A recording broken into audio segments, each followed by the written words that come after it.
Just give it a moment for everybody to log in and get their audio set up.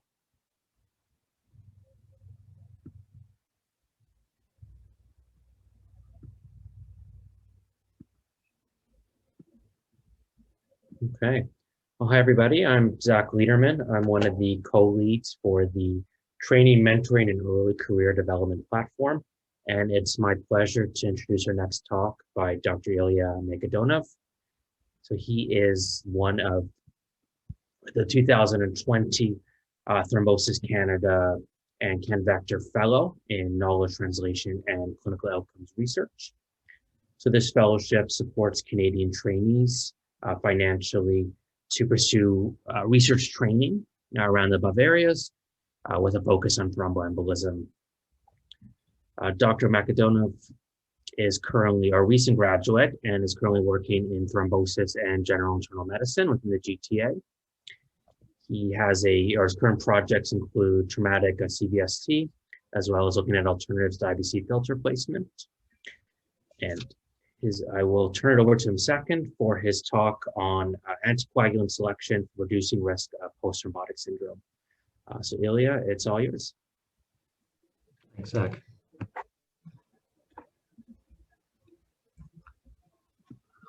Yeah, as Zach mentioned, I was part of a few different projects for the scholarship, but I'll just talk about one of them that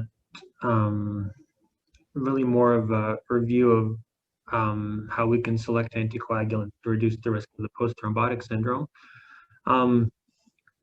Now I know that it's not one of the sexiest topics in thrombosis, but I'll try to explain why you should care about the post-thrombotic syndrome. We'll do a bit of a review in the beginning of what it means and its impact on patients and the healthcare system. And then we'll talk a bit about, whether it matters or does not matter which anticoagulant you select for your patient. As far as the outline, as I mentioned first, I'll introduce PTS. I'll talk about, whether anticoagulation itself, as opposed to no anticoagulation, does anything to protect a patient from PTS and what evidence that is based on. I'll circle back a little to PTS pathophysiology and examine why different parts of the pathway that could be targeted to further protect patients. And then we'll review data from all the different classes of anticoagulants that are commonly used in clinical practice, and we'll build it up based on both laboratory data, radiologic data, and clinical data. And at the end, there will be a conclusion as well. So PTS, again, post-thrombotic syndrome. What is it? I'm sure all of you know working in thrombosis, but I'll just recap that. It's a form of chronic venous insufficiency that's really secondary to a prior ipsilateral DVT. The mechanism is mainly felt to relate to both residual venous obstruction with any residual scarring tissue, as well as to valvular damage, and both of those lead to increased venous pressure and edema and all of the symptoms and signs.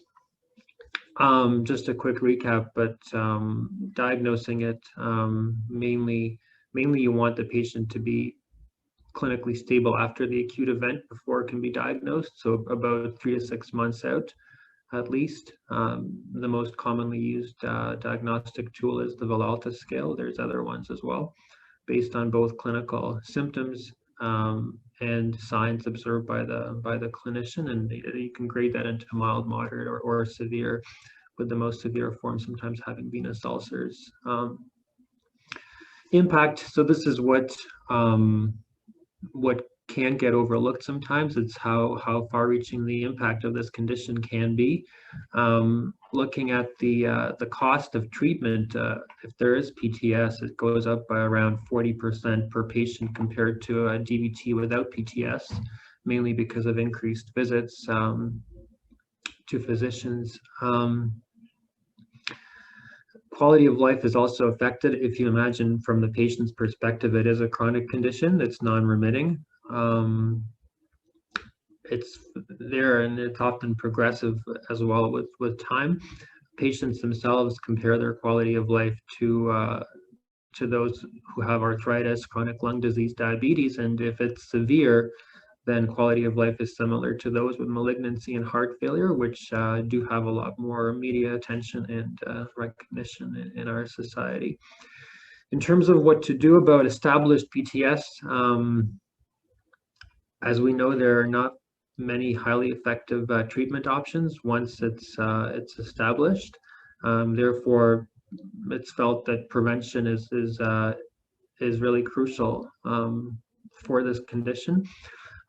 Classically, there have been a few methods for preventing it for the long time based on European studies. Mainly, it was felt that elastic compression stockings can reduce the risk of PTS, but obviously that's been cast under some doubt with the SOX study that was released a few years ago. So that seems to be not as good of a tool possibly as we thought it was. Catheter-directed thrombolysis for very large, very proximal DVTs might help, but again, the data there is really not convincing for low risk, smaller or more distal DVT. And even then there's a risk of bleeding. So it's not very often that this is used. And if it is, it's for really the biggest DVTs. So the bottom line is the tools for treating established PTS are not the greatest, and prevention options are possibly not as good as what we thought a decade or two ago. So you could ask, what do we do? How do we prevent PTS? And actually the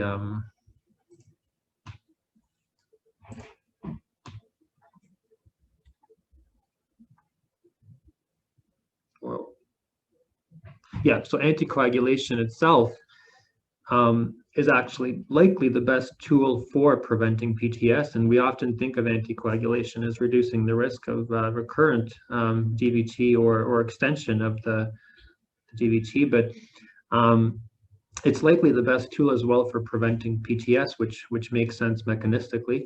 In terms of the data that supports this, there was a very interesting study historically, came out in the 1940s, I believe, 1946, that randomized people to heparin versus no treatment for an acute DVT. You would not be able to do that kind of study now, obviously. But the results were dramatic in terms of PTS outcomes as well. Swelling reduced by 79%, ulceration by 100%, and heaviness by 95%. So obviously, anticoagulation is very important. Other studies from the modern era do support this as well. There were two large studies looking at the degree of INR control, and they both found that if you have suboptimal control, most crucially in that acute phase in the first few months of after diagnosis, then the odds ratio increases not exponentially, but significantly, of getting PTS later on down the road. So if you're therapeutic less than subtherapeutic more than 50% of the time in the acute phase, the odds ratio in one study was 2.71 for subsequent PTS. Or if you're subtherapeutic more than 20% in the first 3 months, odds ratio is 1.94 of PTS down the road. So again, this supports the idea that anticoagulation is very important. Of course, there was the Cactus BTS randomized trial, and that randomized people with a distal DVT to placebo or low molecular weight heparin. Although the primary outcomes were not significantly different, in the subgroup that had no underlying venous insufficiency, there was a significant improvement, even for distal DVT, 9% versus 24% at 6 years, which again supports the utility of anticoagulation. So overall, mechanistically, it makes sense. And also, the next question that comes from this, if this is the best tool for reducing the risk of PTS, is there any difference amongst the often used anticoagulants, specifically vitamin K antagonists, low molecular weight heparins, and direct oral anticoagulants. And is there room to optimize patient outcomes?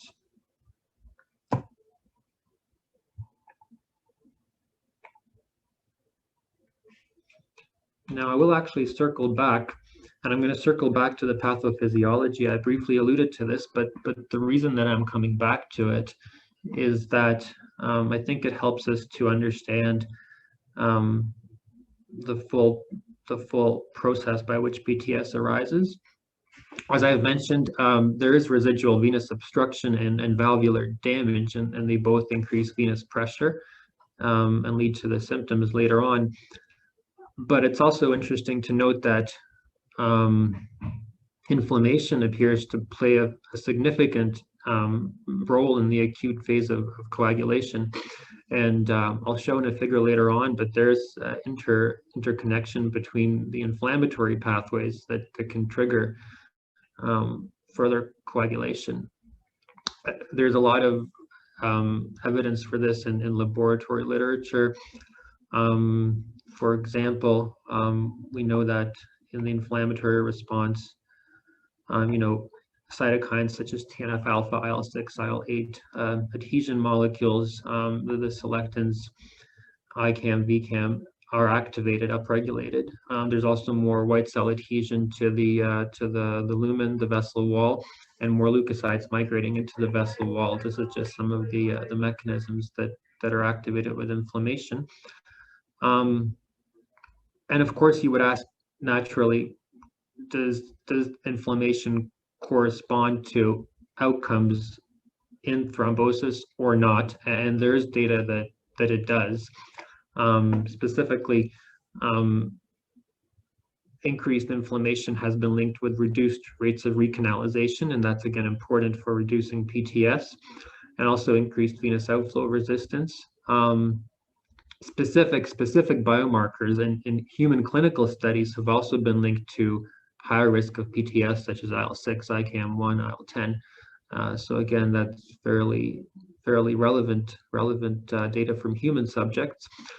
Also, interestingly, there's actually a dose response that's been documented as well between the extent of inflammation and PTS, which again builds your evidence towards a mechanistic role of inflammation and PTS. And animal models also are in the literature as well, aside from human data, and they do show a delay of thrombus resolution and increased vein wall injury when there is more inflammation in an acute DVT event.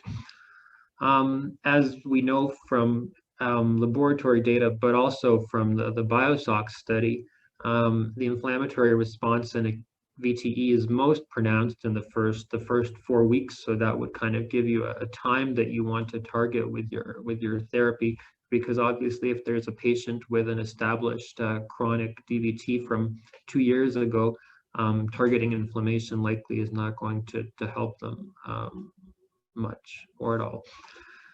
So that leads us, kind of the review of the pathophysiology leads us to alternative targets beyond just anticoagulation, which again would serve to reduce extension and recurrence. And we have summarized this in a figure, because I know there's different kinds of learners, and I'm personally a visual learner. It's a bit of a busy figure, but if you look from left to right, this is the interconnection between or connection between inflammation and coagulation.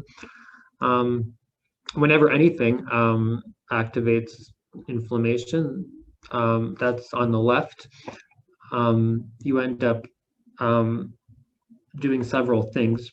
One of them is that inflammatory markers increase platelet production, and subsequently platelets help with the clotting process. They also activate monocytes, and activated monocytes do synthesize and release tissue factor, which again contributes to the clotting cascade. Inflammation also induces the P and L selectins, and what these do, they are receptors that are both on endothelial wall as well as on platelets, and they bind tissue factor, and they concentrate that at a specific anatomic site, which again promotes the coagulation cascade. Also, with inflammation, you get increased neutrophilic infiltration into the vessel wall, which again damages the cells, exposing more tissue factor and subsequently causing more scarring or remodeling. And of course, von Willebrand factor is released as well. These are just some of the mechanisms, but I've highlighted here for later on where different anticoagulants target them. That's the green and the red arrows, but we'll come back to that later because we haven't reviewed that part of it yet. So again, now we're just going to summarize the different anticoagulants and see how they could sway the inflammatory cascade, starting with vitamin K antagonists. So most of the data here is, oh, someone's just asking in the chat if there are audio issues. I'm not sure if that's from my end. If someone could let me know if you can hear me or not. Okay, well, that's good. Thank you for that comment. Oh, great, thanks, Mark. Okay, so vitamin K antagonists, they've been around obviously for quite a while. You might not think that there's much of a pro or anti-inflammatory role here, but further looking at the pathways, we know that all vitamin K dependent pathways are inhibited, not just the coagulation ones. And vitamin K antagonists actually inhibit growth arrest specific 6, which is a molecule that actually activates several receptor tyrosine kinases such as Merck and AXL. And what they do is that they inhibit the innate immune system. And if you go back to that figure, monocytes are part of that. So if there is inhibition of growth arrest specific 6, then there's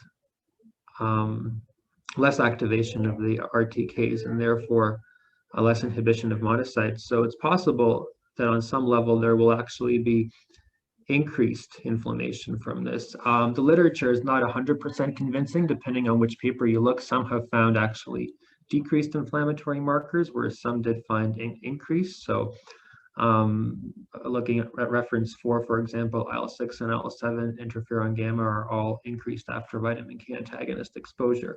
So on a theoretical level, the summary here is vitamin K antagonists could possibly increase inflammation, and they would target up here at the inhibition of activation of monocytes. However, I must state the caveat that the data is fairly limited on this at this point.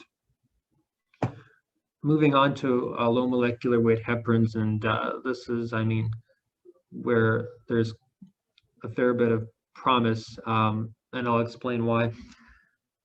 So glycan chains that low molecular weight heparins have, they have known anti-inflammatory properties, and this is based on literature around inflammatory bowel disease. I believe there's some literature on chronic lung disease. And how they work is they release tissue factor pathway inhibitor, they block selectin interactions, they inhibit lymphocytes, chemokines, and fibroblast proliferation, as well as endothelial activation. So they target many of the pathways that we saw earlier that are linking inflammation to coagulation. So this is a promising theoretical basis, you might say. What about animal models? And are there animal models of VTE? And yes, there are. There are rodent models, and they show reduction in both thrombus size, reduced extravasation of inflammatory markers, promotion of re-endothelialization, and reduced fibrosis when you treat animals with the low molecular weight heparins. So in the lab, it also appears to be promising. Now you would ask, is there human data of this or not? And there is some. So low molecular weight heparins do reduce the inflammatory response at 3 weeks compared to vitamin K antagonists, again, through different markers of inflammation. And that has been shown in humans. So now that we established there's fairly good laboratory basis in animal models, is there radiologic evidence that these agents could protect the from PTS? And there is. So mainly there's 6 randomized trials, which is high quality data, all comparing low molecular weight heparins to vitamin K antagonists. And I'm not going to get into all of the details of this because we don't have enough time or probably interest in that. But I would say the meta-analysis showed there are improved recanalization rates with low molecular weight heparin, and that's a fairly impressive relative risk of 0.49. A different interesting thing to point out, if we're thinking about mechanisms, is that this was not associated with any decrease in recurrence rates, because someone could posit that people don't take their warfarin, their subtherapeutic, so maybe it reflects an effect of just non-compliance. But recurrence was not higher, so with vitamin K antagonists, which makes you wonder, hypothetically, if this is through another mechanism, such as limiting the inflammatory response. And now the next step is we've established there's good laboratory data, good radiologic evidence, but what about clinical data? And that exists as well. Although I must admit it's more limited. There's just 4 randomized trials comparing PTS outcomes specifically with vitamin K antagonists and low molecular weight heparins. 3 of them did favor low molecular weight heparin, but they were smaller studies and they did not reach statistical significance. However, the largest trial was a Canadian trial. It was multi-center. It was obviously randomized for 80 people, and there was a significant reduction in PTS at 12 weeks, relative risk of 0.77. But that's actually the most robust trial that we have for low molecular weight heparin. So DOACs, they're obviously the current standard of care for VTE. And we're going to build up again the case along the same lines from laboratory data to radiologic data to clinical data. And there is actually, DOACs are not classically felt to be anti-inflammatory, but there's a wealth of mainly cell line models, some animal models as well. The DOACs are anti-inflammatory.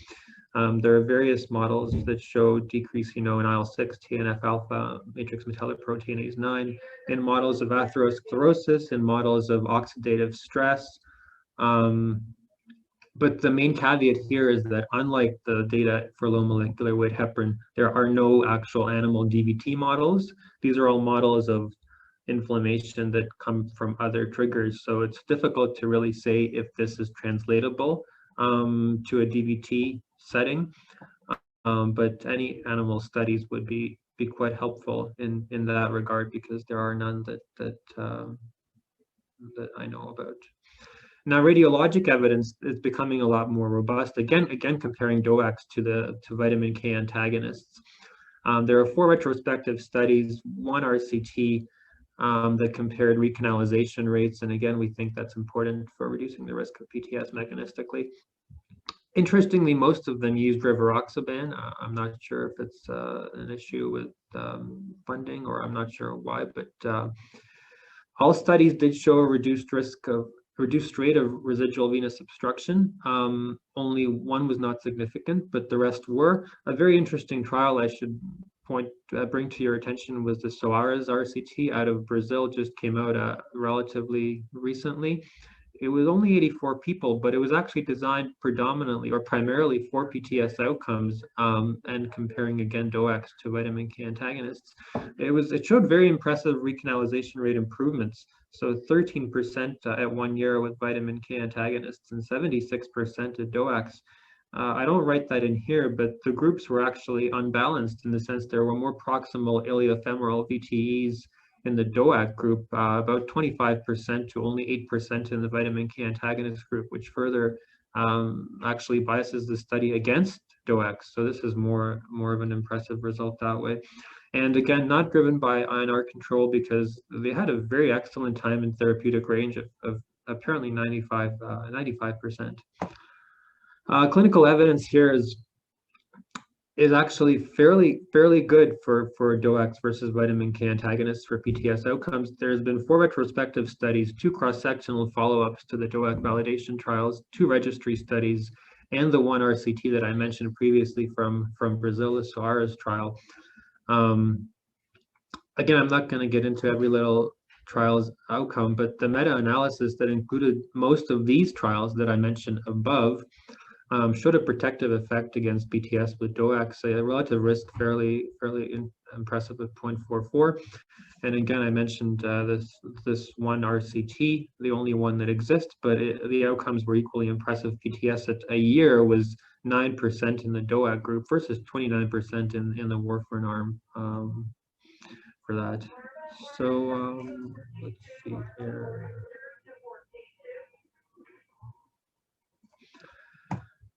The last part is all the comparisons are to the prior standard of care to vitamin K antagonists. So there is really no evidence comparing low molecular weight heparins directly to DOACs. However, we can say, I think, fairly clearly with high certainty that both low molecular weight heparins and DOACs protect against BTS compared to warfarin based on an abundance of data. There's just one laboratory level data that shows kind of possibly greater thrombin inhibition, delay of clot formation, and reduced maximum clot firmness with a low molecular weight heparin over a DOAC. But this is very, very unclear how that would translate to relevant clinical outcomes. There is an ongoing trial that a few of us are working on called TILE, and that aims to address the specific question of whether giving low molecular weight heparin in the acute phase for 3 weeks leads to reduced risk of PTS compared to upfront DOAC use. So the conclusion, obviously, on a relevant clinical level, I think it makes good sense for a person at high risk of PTS to use upfront low molecular weight heparins. And you can determine that in different ways. You can either use your clinical gestalt based on your personal experience, or you could use risk models if you want. There are at least 3 risk prediction models for PTS. I could link to them later. I don't have them referenced here, but they do use factors such as really prior pre-existing DVT, ipsilateral pre-existing DVT, chronic venous insufficiency at baseline, obesity, smoking. So if someone has all of those plus a large proximal iliofemoral DVT, you may want to use upfront low molecular weight heparin. But of course, head-to-head comparisons are needed because at this point there are none. This is just a bit of a flow chart that could be a possible treatment pathway. Again, all other things being equal and no other compelling indication for a specific anticoagulant, you could use these risk models that I have explained. There's the Rabinovich model, the Amin model, and the Meehan model. They're all, I think most of them have been externally validated. If the person is high risk based on either of them, you can do upfront low molecular weight heparin. That's it.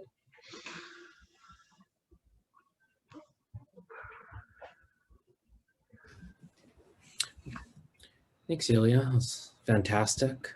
Let's see if any questions come in.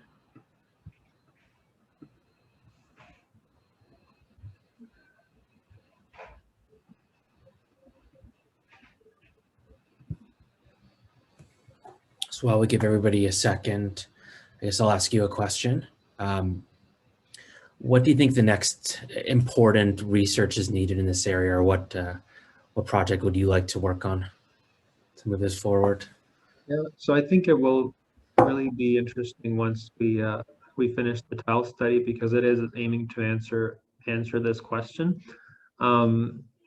It's actually a pilot study, so the goal is to show that patients are actually willing to have injections as opposed to pills. And if we prove that, then we can go on to the full study.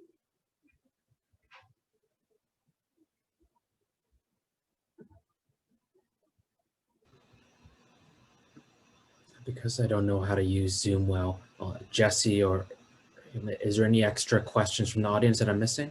We did actually receive a question in the Q&A from Vaughn Mallows. Is treatment lifelong, and would this be full dose?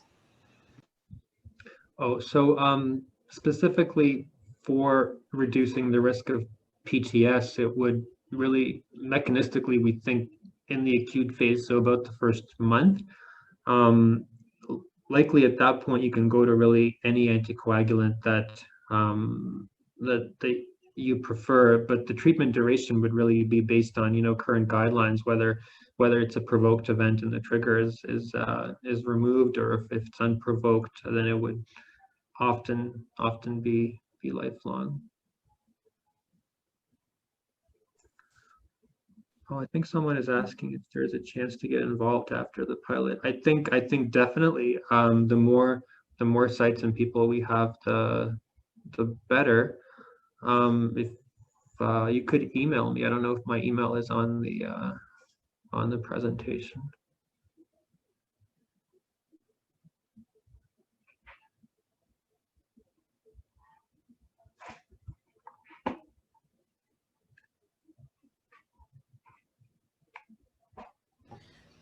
And then Ilia, we have a couple other questions here. Yeah. How do you monitor PTS treated patients using DOACs with increased bleeding risk? Right. I'm just trying to figure out the best way to answer that. Well, I mean, I think it just depends on what the bleeding risk is, right? Because if it's transient, like an ulcer, and they had their PPI and it's healed, then it wouldn't really matter probably which anticoagulant you use. But if it's something like a gastric cancer without source control, and the person is for no further treatment, then I think definitely you should sway more towards low molecular weight heparin. But I think it depends on the clinical situation for that question. It's hard to have a single answer. Here's maybe a more concrete question. For some of the DOACs, what dose, when the DOACs were used for these trials, what dosing was it? Were they all full dose, or did patients get transitioned to reduced dose at a point? Yeah, so for the DOAC trials, they're all, the DOAC studies that I presented are mainly based on kind of the really population studies, and also the DOAC validation trials. So they were all essentially full therapeutic dose. You're right, some of the low molecular weight heparin trials had prophylactic dosing, but the DOAC studies were all full dose, I believe.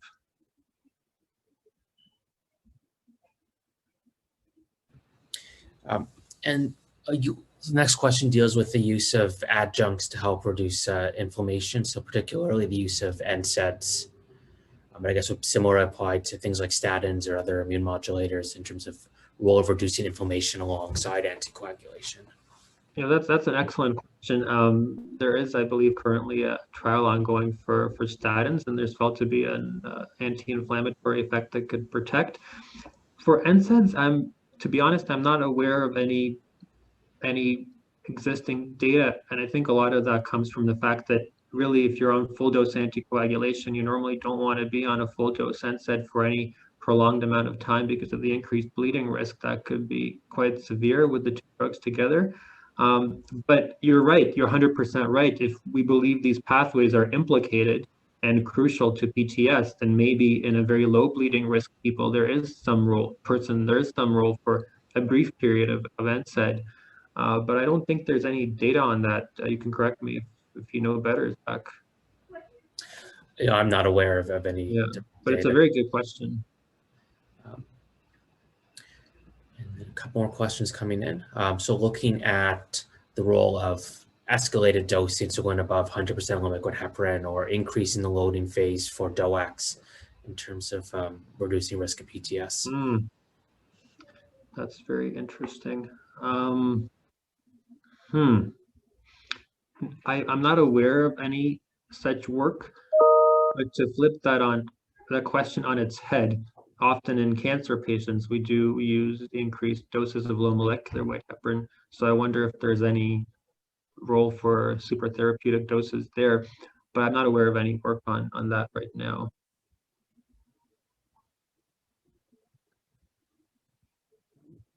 Next question is probably something that's, I think, out of the scope of this talk, but it's how would you reverse bleeding in patients on DOACs in emergency? So I think maybe we'll table that unless you wanted to. I mean, I'm happy to talk about that as long as it's, but I think it's outside the scope of this talk. So I would point to excellent resources on the Thrombosis Canada website for DOAC reversal, if anybody's interested. So a follow-up regarding the statins question, what dose would you use? Actually, I don't, if some of the people who are doing safer can comment on that, if they're using 40 milligrams or how, I think I'd be reluctant without it being a proven therapy to go much above 40, because when you're getting into the high doses, there's more side effects. But if someone who is more familiar with safer could comment on the dose.